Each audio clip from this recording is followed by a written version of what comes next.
जय शिवराय. बुलढाणा या जिल्ह्यातील चिखला या गावात झालेल्या घटनेचा जाहीर निषेध.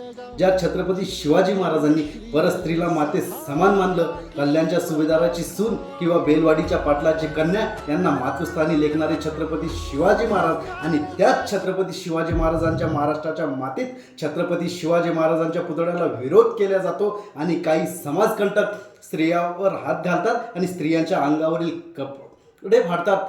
तर आम्ही खरंच छत्रपती शिवाजी महाराजांचा कोणता आदर्श घेतला याचा नक्कीच विचार करायला पाहिजे. ज्या छत्रपती शिवाजी महाराजांनी स्त्रियांना माते समान मानलं पाहिजे ही आम्हाला शिकवण दिली आणि त्या स्त्रियावर जर आम्ही हात घालत असणार तर आपण कोणता छत्रपती शिवाजी महाराजांचा आदर्श घेतला याचा नक्कीच विचार करायला पाहिजे. आणि कोणत्या आम्ही घोषणा देतो जय भवानी आणि जय शिवाजी, खरंच आमची ती जय भवानी आणि जय शिवाजी म्हणण्याची लायकी आहे का याचा नक्कीच एकदा विचार करायला पाहिजे. जय शिवराय.